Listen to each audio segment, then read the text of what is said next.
Hello, good morning my student. How are you today? Mem Nani berharap semua dalam kondisi yang baik dan siap mengikuti pelajaran IPS hari ini dengan materi bentuk interaksi sosial disosiatif. Selamat mengikuti pembelajaran hari ini.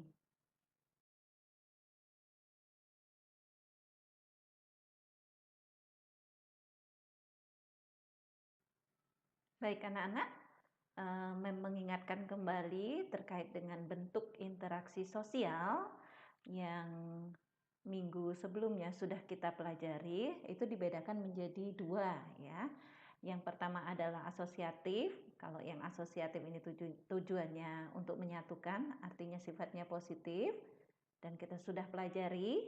Kemudian yang kedua yaitu disosiatif. Nah, untuk disosiatif ini tujuannya memecah belah, artinya sifatnya negatif dan akan kita pelajari hari ini.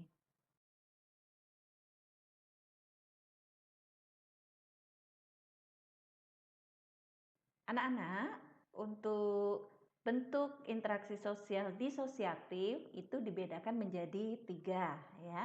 Yang pertama itu adalah kompetisi, kemudian yang kedua itu kontravensi, dan yang ketiga pertentangan atau konflik. Kita akan bahas satu persatu.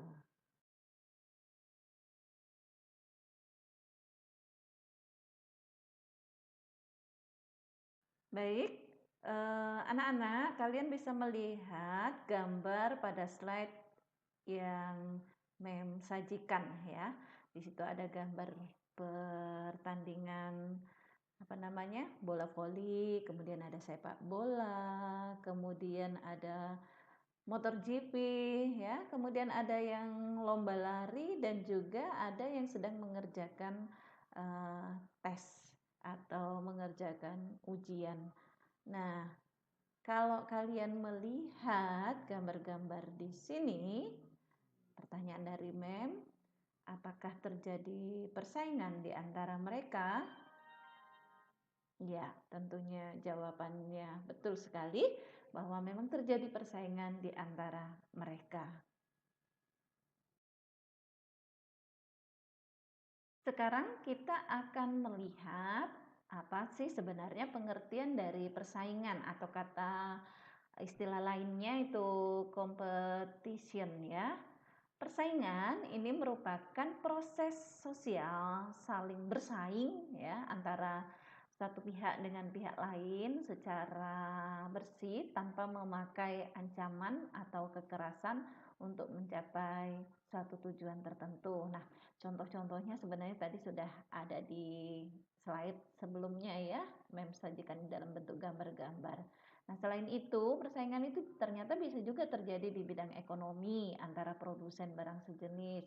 Contoh saja, produsen sabun mandi itu kan banyak jenisnya. Jadi mereka bersaing untuk memasarkan produknya. Atau persaingan dalam kedudukan, contoh saja perebutan jabatan. Ini juga ada persaingannya. Atau juga persaingan dalam pendidikan. Contoh tadi saat ujian atau ketika kalian melaksanakan ulangan, kalian bersaing supaya mendapatkan nilai yang maksimal.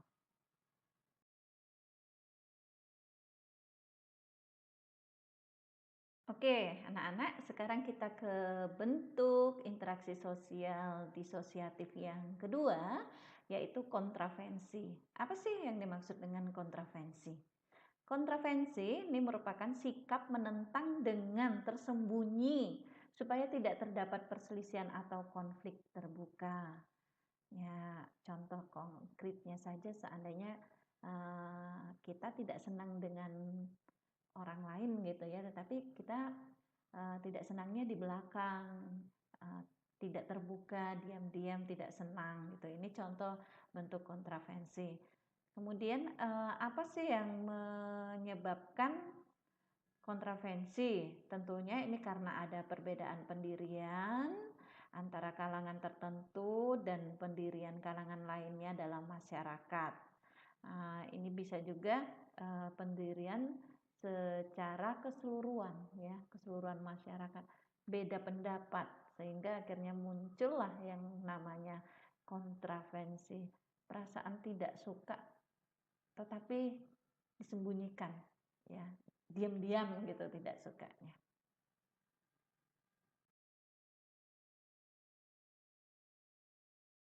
Nah, di situ di slide tampilkan contoh kontravensi.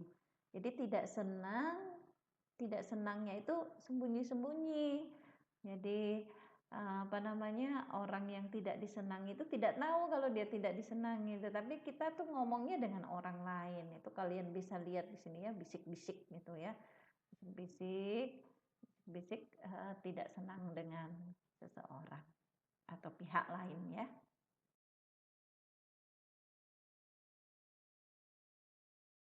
Baik, anak-anak, kita lanjutkan bentuk yang terakhir dari proses disosiatif, yaitu pertikaian. Nah, apa pula yang dimaksud dengan pertikaian ya?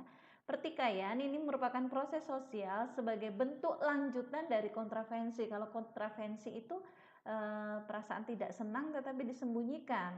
Nah, terkait dengan pertikaian ini lanjutannya. Jadi kalau kontravensi itu hanya perasaan saja tidak senang, tidak diimbangi dengan apa namanya, tindakan kekerasan ataupun ancaman gitu ya.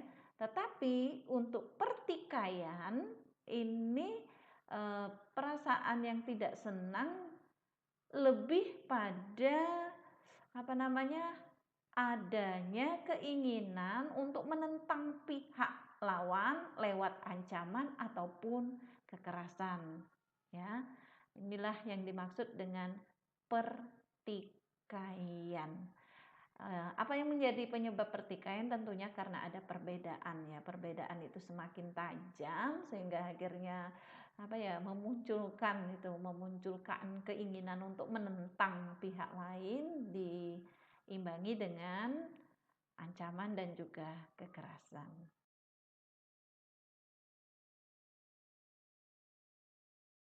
Nah, berikut adalah contoh-contoh dari pertikaian atau konflik. Kalau kalian lihat di sana, di gambar yang memberikan, ini sudah mulai terjadi ancaman. Kemudian mereka bahkan sudah melakukan kekerasan ya. Kalian lihat di situ gambarnya, ada yang sudah membawa alat atau senjata tajam, kemudian sudah ada yang jambak-jambakan rambutnya atau mungkin sudah mulai melakukan tindak kekerasan lainnya. Nah, inilah semua contoh-contoh dari pertikaian atau disebut juga sebagai konflik. Baik, anak-anak, demikian tadi penjelasan materi kita mengenai bentuk interaksi sosial yang kedua, yaitu disosiatif. Jadi ada 3 bentuk, yaitu persaingan yang pertama, kemudian yang kedua kontravensi, dan yang ketiga adalah pertikaian atau konflik. Terima kasih kalian tetap semangat dalam mengikuti PJJ IPS hari ini, dan Mem Nani berharap semuanya dalam kondisi yang sehat. Semoga kita segera bisa bertemu secara tatap muka. Terima kasih dan selamat belajar. Bye bye. Thank you.